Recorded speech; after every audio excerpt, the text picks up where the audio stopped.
Leta y'u Rwanda ishyiraho amabwiriza yo kwirinda ikwirakwira ry'icyorezo cya COVID-19 buri muturarwanda asabwa kubahiriza neza 100%. Ni amabwiriza agaruka ku isaha yemewe y'ingendo, aho ingendo zibujijwe kuva saa 12 z'umugoroba kugera saa 10 za mu gitondo. Ibikorwa byemerewe gukora bikaba bifunga bitarenze saa 11 za nimugoroba. Ingendo hagati y'umujyi wa Kigali n'intara no hagati y'uturere dutandukanye zikaba zibujijwe, n'andi mabwiriza atandukanye. Polisi y'u Rwanda ikangurira abaturarwanda kwirinda ibikorwa byose bibujijwe kuko bitiza umurindi ikwirakwira ry'iki cyorezo, kandi abaturarwanda ubwabo bakagira uruhare mu gukeburana, aho umwe agize intege nke agakeburwa na mugenzi we, kugira ngo habeho ubufatanye bwa buri wese mu kurwanya iki cyorezo. Kugira ngo aya mabwiriza yubahirizwe yose uko yakabaye, nuko polisi ikorana n'izindi nzego, ari zishinzwe umutekano, ari iz'abayobozi b'ibanze, abaturage, abanyamakuru. Twese dufatanye twegera abanyarwanda, tubigishe ibigendanye no kwirinda iki cyorezo, kuko ntitwabigeraho twenyine tudafatanyije twese twashyize imbaraga hamwe. Hari gikomeje kugaragara y'abantu bafite imyumvire itari myiza, imyumvire mike. Usanga abantu batinya polisi, batinya abayobozi, batinya inzego z'umutekano, aho kugira ngo batinye iki cyorezo. Ugasanga abantu ntibambaye neza agapfukamunwa, kandi bagomba kurinda ubuzima bwabo. Ugasanga bamwe ntibanagafite, kandi atari ukubera yuko bakabuze, cyane cyane nk'ababakamba ariko bakambaye nabi, kari munsi y'umunwa aho kugira ngo gapfuke umunwa n'amazuru. Iyo myumvire rero itari myiza ikomeje kugaragara, aho dufata benshi batubahiriza aya mabwiriza yo kwirinda iki cyorezo. Usanga ari abantu mu by'ukuri bataramenya akamaro ko kwambara neza agapfukamunwa, benshi cyane nibo bagaragara.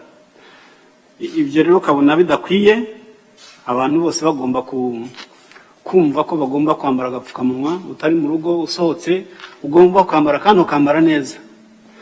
Ibi rero ntabwo polisi y'igihugu yabigeraho yonyine idafatanyije n'abandi banyarwanda bumva akamaro ko kwambara neza agapfukamunwa. Kuba ukambaye neza ukanyura ku munyarwanda utakambaye neza, cyangwa utanakambaye ukagenda ntumubwire utoya kambare neza, cyangwa subira mu rugo ushaka agapfukamunwa ukambare, icyo gihe nawe ntabwo uba ukoze inshingano zawe nk'umunyarwanda.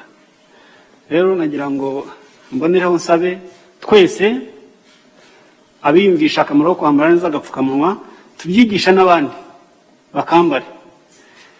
Indi myumvire itari myiza ni nkaho usanga abantu bakomeza gusurana mu ngo. Abantu benshi polisi ifata kubera kutubahiriza amabwiriza, usanga ari abagiye gusurana mu ngo, ari abagiye gukorera za pate mu ngo, ndetse abo bafashwe batubahirije ayo mabwiriza yo kudasurana bapimwa ugasanga muri bo hari abanduye. Ukibaza rero ukuntu umuntu asohoka mu rugo atazi ubuzima bw'uko bahagaze, atazi niba yanduye cyangwa atanduye, akajya kwanduza abandi, ugasanga sibyo. Ni imyumvire dukwiye kwamagana. Ikindi naho usanga n'umuntu mu rugo rwe ntazi niba yanduye cyangwa atanduye, akakira abashyitsi. Ibyo nabyo ndumva twakomeza kubyamagana, ariko twe dufatanyije dukomeza kwigisha. Ibindi naho usanga abantu bajya mu masoko ahahurirwa n'abantu benshi, nanone ntibubahirize amabwiriza yo guhana intera. Polisi yaba iri mu bikorwa byo kubahiriza izi ngamba za leta, ugasanga abantu benshi bafatiwe muri ibyo bikorwa barimo bitubahirije intera. Aho naho haragenda hagaragara abantu benshi bafatwa kubera kutubahiriza iyo gahunda yo guhana intera. Hari abandi bafatirwa mu hoteli, muri za resitora, masoko n'ahandi, nanone ugasanga ari abanyarwanda bagiye muri ibyo bikorwa, ari ba nyiri ibyo bikorwa, iby'icyorezo babyibagiwe. nagira ngo nanone mfate uyu mwanya mvuge yuko twese abafite serivisi batanga n'abakeneye serivisi tutagomba kwirengagiza nanone guhana intera aho twahurira hariho hose. Ibindi ni ingamba nanone dushyira mu bikorwa. Izi ngamba ntidukwiye kwirengagiza yuko hari abantu bafite impamvu zituma bagomba gusohoka no mu masaha ya kafyu nijoro. Izo mpamvu zirahari, zirazwi. Hari abajya kwa muganga, hari abajya kugura imiti, hari abafite izindi mpamvu zituma basohoka. Nabyo hari uburyo bwashyizweho, ngira ngo abanyarwanda bamaze kubimenyera, gusaba polisi pasi, cyangwa waba udafite internet ugahamagara polisi ikagufasha. Nta mpamvu rero yakabaye ituma tunanirwa kubahiriza aya mabwiriza nk'uko yakabaye. Hashingiwe ku mibare ya buri munsi itangazwa na Minisiteri y'Ubuzima, iyi minisiteri igaragaza ko icyorezo cya COVID-19 cyongereye ubukana ugereranyije no mu bihe bishize, bityo n'abaturarwanda bakwiye kurushaho gukaza ingamba zigamije guhangana nacyo.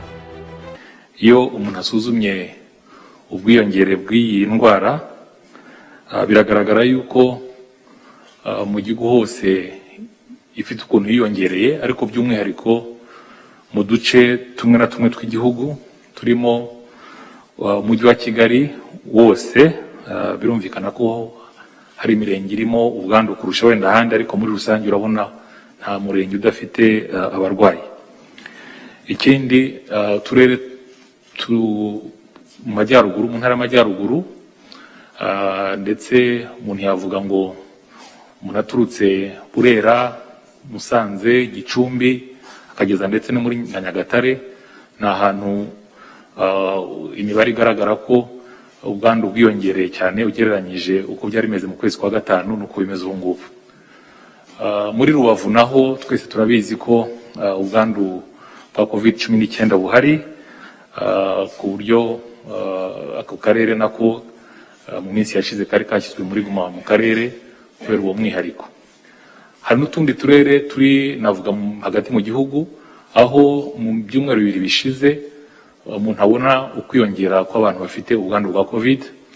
Aho ni muri Kamonyi, Rwamagana, bigaragara yuko na Rutsiro, bigaragara yuko iki cyorezo turi kugisanga mu turere 11 ugereranyije n'utundi turere dusigaye, bityo ingamba zikaba zafashwe kugira ngo hirindwe ko ubwandu bwagumya kwiyongera cyane, kuko ibipimo dufite mu nzego z'ubuvuzi nuko uretse kwiyongera kw'abarwayi umuntu asanga ugereranije nuko byari bimeze mu kwezi kwa gatanu no mu kwezi kwa gatandatu, ikigaragara nuko ubwandu bwikubye nk'inshuro nk'enye.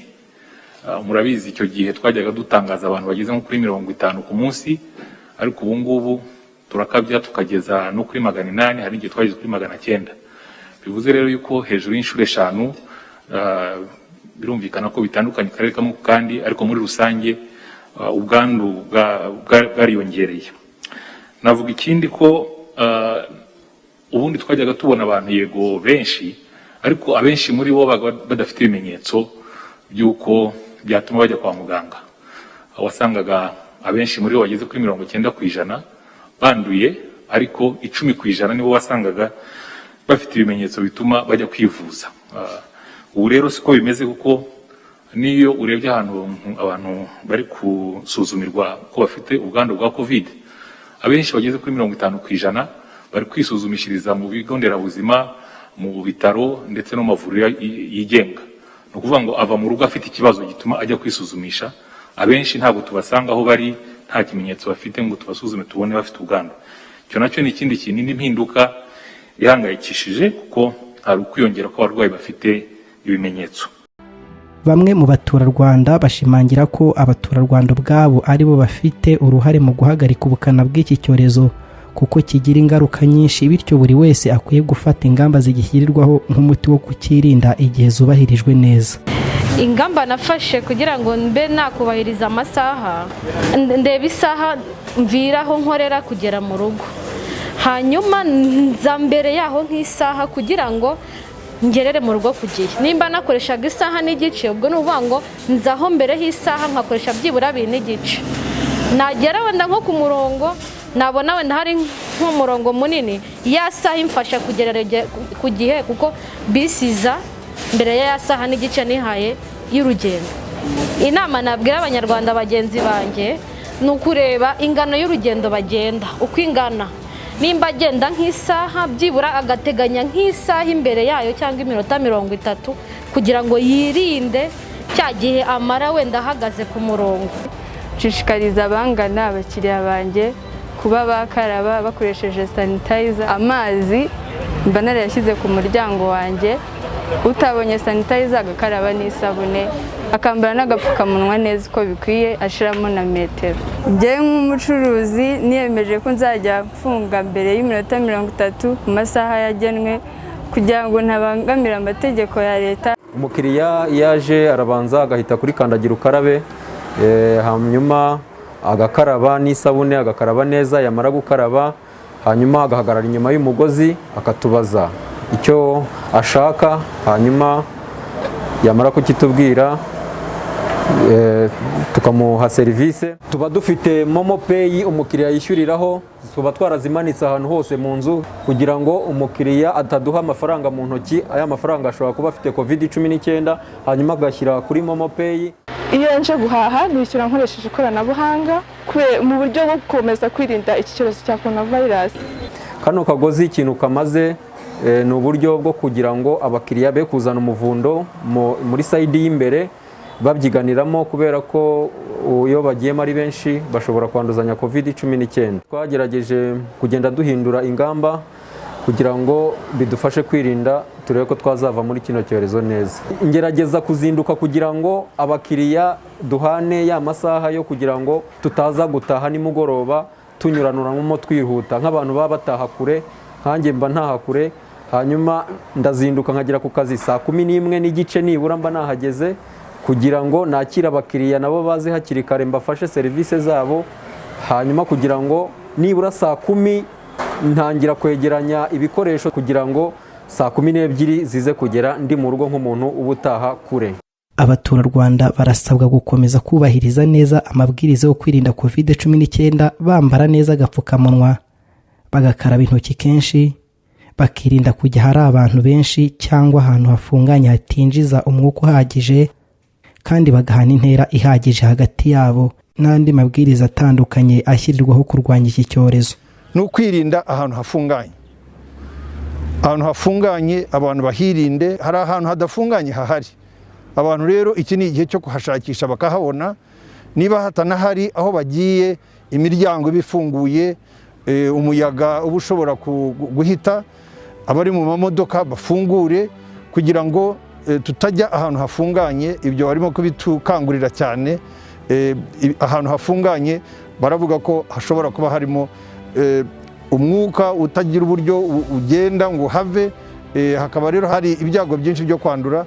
Ariko hafunguye hari amahirwe menshi cyane yuko abahari batakwandura. So nakahamagariraga abantu bose kwirinda imyanya ifunganye uko bishoboka kose.